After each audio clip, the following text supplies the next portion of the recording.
मैंने एक PIL file करके मांग किया था कि भारत के सभी स्कूलों में 8वीं तक योग विज्ञान, आहार विज्ञान और स्वास्थ्य विज्ञान मैंडेटरी कर दिया जाए, अनिवार्य रूप से पढ़ाया जाए। मैंने कहा कि right to education fundamental right है, राइट टू हेल्थ भी फंडामेंटल राइट है, लेकिन लोगों को पता ही नहीं कि किस समय क्या खाना, किस महीने में क्या भोजन करना चाहिए, दिन में कितनी बार भोजन करना चाहिए, और भोजन करना चाहिए तो क्या भोजन करना चाहिए। इसी तरीके से योग के बारे में बिल्कुल जागरूकता नहीं है, योग नहीं जानते कि योग के क्या क्या लाभ होते हैं।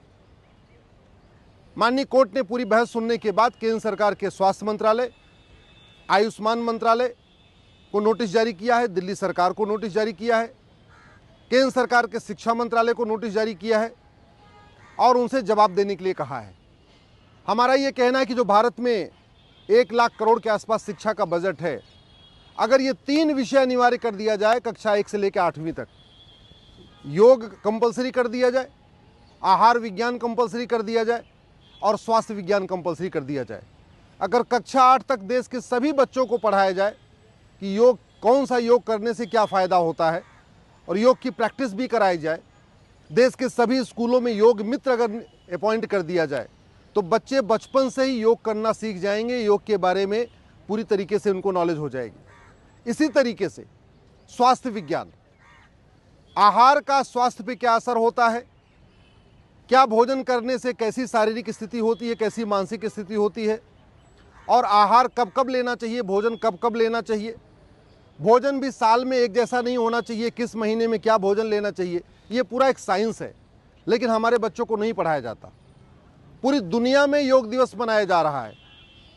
हजारों साल से भारत में योग की परंपरा रही है। पहले भारत में जब तक गुलामी नहीं आई थी, मुगलों के पहले जितने भारत में गुरुकुल थे, सब में योग विज्ञान, आहार विज्ञान कंपलसरी था, चिकित्सा विज्ञान कंपलसरी था, स्वास्थ्य विज्ञान कंपलसरी था। बच्चों को सब पता होता था कि क्या खाना है, क्या नहीं खाना, कब खाना, कैसे खाना, चबा चबा के खाना, खड़े होकर दूध पीना या बैठ के दूध पीना, खड़े होकर पानी पीना कि कैसे पानी, ये सब कुछ स्कूलों में सिखाया जाता था। लेकिन वो सब बंद हो गया है और नतीजा ये है कि हर घर में कोई ना कोई बीमार पड़ा हुआ है। अगर ये योग विज्ञान, आहार विज्ञान और चिकित्सा विज्ञान मैंडेटरी कर दिया जाए 8वीं तक, तो मैं गारंटी के साथ कहता हूँ कि भारत का जो हेल्थ का बजट है ना, ये 50% कम हो जाएगा। अगर अभी 1 लाख करोड़ है तो ये 50,000 करोड़ अपने आप कम हो जाएगा, मात्र 50,000 करोड़ खर्च होगा। टैक्स पेयर के ऊपर जो इतना बर्डन है वो बर्डन भी कम हो जाएगा। घर में खुशहाली भी ज़्यादा आएगी, क्योंकि अल्टीमेटली केवल पैसा ही नहीं खर्च होता बीमार होने के बाद। बीमार होने के बाद पूरा परिवार मानसिक तनाव में आ जाता है। और कई बार तो ऐसा देखा गया है कि पति बीमार होता है तो पत्नी मानसिक रूप से बीमार हो जाती है। घर में अगर बच्चा बीमार होता है तो माँ बीमार हो जाती है। एक व्यक्ति बीमार होता है, बाद में एक आदमी और भी बीमार हो जाता है। तो बीमारी लगातार बढ़ती जा रही है। और इसका फ़ायदा किसको होता है? फार्मा माफियाओं को। इसका फ़ायदा किसको होता है? ड्रग माफियाओं को। इसका फ़ायदा किसको होता है? हॉस्पिटल माफियाओं को। इसका पूरा फ़ायदा किसको होता है? जो बड़ा बिजनेस कर रहे हैं बीमारी के कारण, जो बड़ी बड़ी हॉस्पिटल बना के बैठे हुए या बहुत बड़ी बड़ी दवा बनाने कंपनियां बनाने, उनको फ़ायदा हो रखा है। लेकिन अल्टीमेटली पूरे भारत में अशांति फैली हुई है। इसलिए मैंने मांग किया कि right to health fundamental right है, राइट टू एजुकेशन भी फंडामेंटल राइट है। तो कम से कम कक्षा 8 तक, जहाँ तक right to education fundamental right, वहाँ तक हेल्थ के बारे में, हेल्थ साइंस ज़रूर पढ़ाया जाए, योग साइंस ज़रूर पढ़ाया जाए और फूड साइंस ज़रूर पढ़ाया जाए। कोर्ट ने भी कहा है कि मामला बहुत ही महत्वपूर्ण है। स्वाभाविक सी बात है, इसका लार्जर बहुत बड़ा फ़ायदा होगा।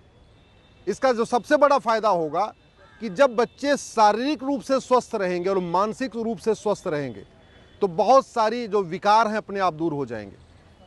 चूँकि योग अनिवार्य नहीं है, तो बाद में बच्चे जो अपराधी प्रकृति के होते जा रहे हैं, अगर ये योग अनिवार्य हो जाए तो अपराध भी काफ़ी कुछ कम हो जाएगा।